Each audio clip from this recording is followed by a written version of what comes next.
नहीं, अभी और होगा वीडियो। हम्म। और 14 जून को सुशांत के साथ उस दिन क्या हुआ था, ये आपने नहीं देखा तो डिस्क्रिप्शन में दिए हुए लिंक पर क्लिक करो। अब सबसे इंपॉर्टेंट बात है कि मैंने ये वीडियो आपको क्यों दिखाया। ये इसलिए दिखाया कि महाराष्ट्र के पूर्व गृह मंत्री के खिलाफ सीबीआई ने अभी एफआईआर फाइल किया, एफआईआर दर्ज किया। एफआईआर क्यों दर्ज किया?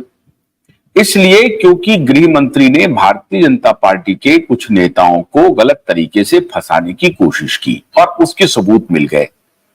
उसके लिए एक पेन ड्राइव उन्होंने पुलिस को सौंपा है, भारतीय जनता पार्टी के नेताओं ने सीबीआई को सौंपा है और सीबीआई ने उसकी तहकीकात की। उसके बाद लगा कि भाई गृह मंत्री जी जो हैं वाकई में इस केस में गुनहगार बन रहे हैं, ऐसा लगता है, और उनके खिलाफ जो है सो इंक्वायरी होनी चाहिए। अब साहब, मैं आप सबसे ये जानना चाहता हूं,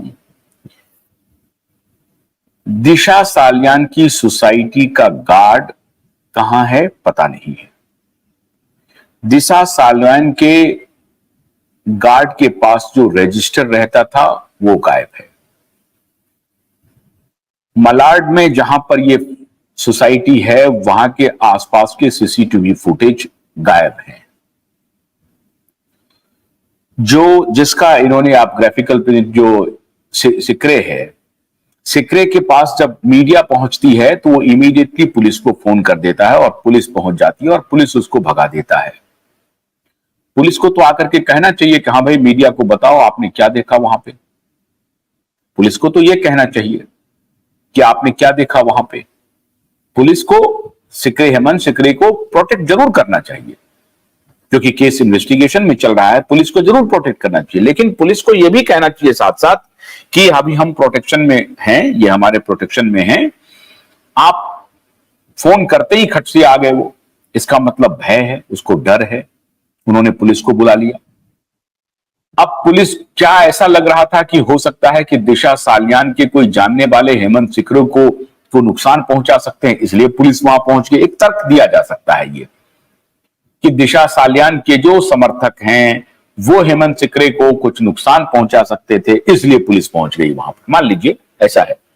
लेकिन इतना क्विकली पहुंच करके मीडिया से ही तो बात कर रहे थे वो, कैमरामैन वहां मौजूद है, कैमरा है वहां, रिपोर्टर है, मीडिया से तो बात कर रहे थे, बात करने देते उनको।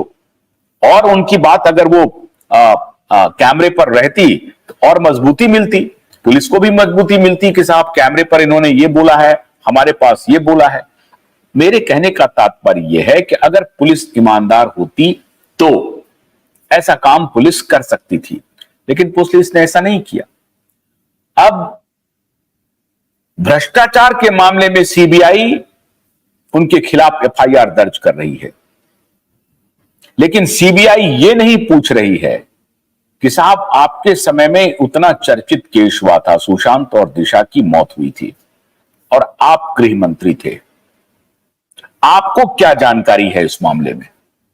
सीबीआई को उनको पूछना चाहिए, सीबीआई को उनको भी पार्टी बनाना चाहिए, क्योंकि मुंबई पुलिस कमिश्नर जो है वो आपके अधीन था, आपको जवाब देना चाहिए।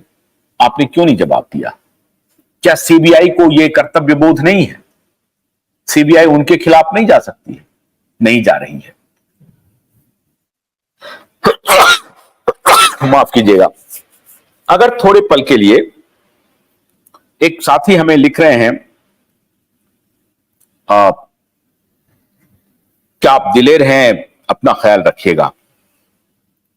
सब ऊपर वाले पर है, आपकी सुरक्षा ऊपर वाले आपको बचाते रहेंगे। ये लड़ाई आप सबके सहारे हम लोगों ने लड़ना शुरू किया है। नेहा नईनी क्या लिख रहे हैं? Rather he is busy visiting countries and settling their disputes. Yes, ठीक कह रहे हैं आप। आपके प्रतिक्रिया को मैं ले रहा हूं, अभी मैं ले रहा हूं लाइव, आपसे बातचीत भी करूंगा और प्रतिक्रिया लूंगा। अभी एक और वीडियो दिखाने वाला हूं। तो सीबीआई अनिल देशमुख के खिलाफ या परमबीर सिंह को क्यों नहीं क्वेश्चन के लिए बुला रही है? अभी तक परमबीर सिंह को नहीं बुलाया है। क्यों नहीं बुलाया परमबीर सिंह को? जबकि परमबीर सिंह अभी जो वर्तमान सरकार है महाराष्ट्र में उसके करीब आ चुके हैं। क्योंकि जब अनिल देशमुख ने अपना मुंह खोला तो उनके जवाब के लिए परमबीर सिंह सामने आए और परमबीर सिंह ने कहा कि जिस प्रकार से उन्होंने आरोप लगाया है, जो कि गलत है आरोप, लेकिन मेरे पास तो सारे सबूत हैं कि कहां कहां उन्होंने मुझे बुलाया, कभी शरद पवार जी के यहां, कभी मातोश्री में, कभी कहीं पर, कभी कहीं पर, और हमारे ऊपर क्या क्या दबाव पड़ा उस दौरान जब ये गृह मंत्री थे और जब बाप बेटे की सरकार थी, महाअघाड़ी की सरकार थी, उद्धव ठाकरे और आदित्य ठाकरे की सरकार थी, तो कैसे मुंबई के पुलिस कमिश्नर पर क्या क्या चीज के लिए दबाव पड़ता था, ये परमबीर सिंह ने खुद ने स्वीकार किया। लेकिन मैं आज भारतीय जनता पार्टी के नेताओं को, अगर उनकी स्मृति खराब हो गई है, तो मैं उनसे ये आग्रह कर रहा हूं कि अभी जो मैंने आपको ग्राफिकल वीडियो दिखाया, क्या आपके मन में ये विचार नहीं आता है कि इतनी बातें पूरी दुनिया चिल्ला चिल्ला करके बोल रही है, सब हम लोग बार बार आपके सामने फैक्ट्स दे रहे हैं, दिखा रहे हैं, सब कुछ आ रहा है, तो जांच करवा लेते हैं। और जांच करवा लेते हैं तो आपने एक पॉलिटिकल स्टेटमेंट 2023 में दे दिया, 22 में दे दिया, 22 में गठित कर दिया, 23 बीत गया, 24 जा रहा है, आपको जांच नहीं कराना चाहिए? क्या ये भारतीय जनता पार्टी की जिम्मेदारी नहीं है? सीबीआई को आप एक्टिव कर देते हैं अनिल देशमुख के खिलाफ जल्दी से जल्दी, चूंकि आपको, आपके ऊपर उन्होंने भ्रष्टाचार में आपको शामिल करने की साजिश रची, आपने, ऐसा आपका दावा है कि आपने फौरन सीबीआई को अलर्ट कर दिया और सीबीआई फौरन एकदम से फटाफट अनिल देशमुख के खिलाफ एफआईआर दर्ज कर लिया। अगर तो अनिल देशमुख के खिलाफ आपने एफआईआर दर्ज करके बाप बेटे तक पहुंचने की कोई रणनीति बना रहे हैं और निशाना आपका वहां है, तब तो आप अच्छा काम कर रहे हैं। लेकिन अगर खामखा सिर्फ अनिल देशमुख को कि तुमने हमारे ऊपर आरोप लगाया तो हम भी तुम्हारी जांच करेंगे, इसके लिए अगर आरोप लगा रहे हैं, जिस केस में अनिल देशमुख या परमबीर सिंह या बाप बेटे सबके सब इसमें शामिल हो सकते हैं, आप उस केस में सारे लोगों को बरी कर रहे हैं, इसमें सबकी जिम्मेदारी बनती है।